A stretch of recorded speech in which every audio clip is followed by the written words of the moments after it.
I'm once again in the top 50 group inclusion report, and I am still using the scorecard end of day, sorted on the raw combo. Now, I am also in the top-down process views. You can see that I'm using number 4, but now I'm going to click on number 5. It's the same view, except I'm using a different combo.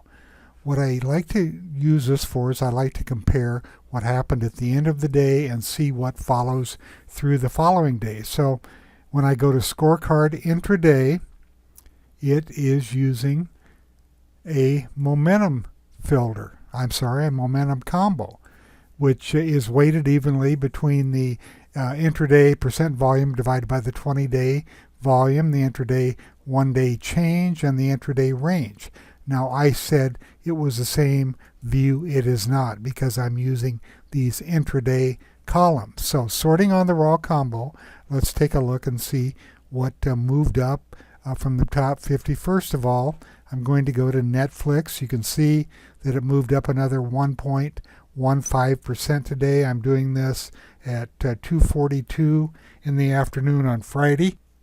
So it had some follow through, but if we bring up the chart, and this is a chart that I'm going to include in this month's files, it's going to be under the basic charts. It will be charts number 14 and number 15, and I'll explain the difference a little bit later. Right now I'm using number 14. Now what this chart contains is what we call a warehouse view, which means that any fields which are available in the HGSI warehouse fields can be put into a chart. And I'll just look at this very quickly. You can see that the indicator is right here. When I double click on it, it shows you the indicators that I chose to use for this chart. What I wanted to do is see intraday information primarily. There's the last close from the prior day, and the net change, you can see it was up $9.94. Now let's compare that to what's happening today. The intraday high was 198.92, and the last is 196.62, and you can see what happened in the chart. It opened, Netflix opened at this point, it traded down, traded up, and it's falling back down again. So it had a big move yesterday on heavy volume, and it is holding up, but there has been some selling into strength. Now there was a effort to rise flag yesterday. Before that, there were not any bullish flags, but you can see that support was established on this low. Now these support lines are drawn in automatically on this chart. I'll come back to this later in the next video. So why wasn't there a VPA signal generated before yesterday? It just didn't meet the criteria, and this is a news-related event. So sometimes it doesn't generate a flag until you get the big move. But we'll see if there's follow-through on Netflix, or if there's going to be profit taking. More than likely, if the market remains strong, Netflix will continue higher. Now if I go back to this view and look at this column, I can see that earnings are coming up very soon on 10/16/17. Here's a column right here which lists the earnings dates if they've been published. These earnings dates are generally correct, but they can change. Companies can change the dates and so on, but we know that Netflix is going to report soon.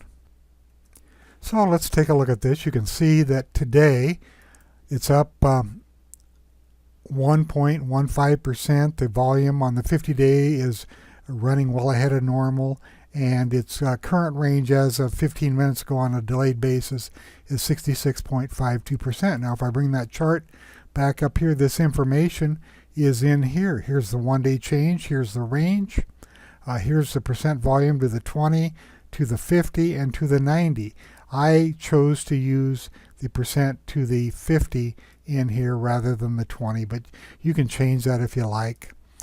Also, I'm going to make a change here before I ship this out. I'm going to move the range up in front of the volume. I like to have the intraday range ahead of the volume. And you can see that everything is green. It's following through. This is the second stock, which is moving up today. I'm not familiar with this. It's a bank. Here's one called Trade Desk. It is up 5% today.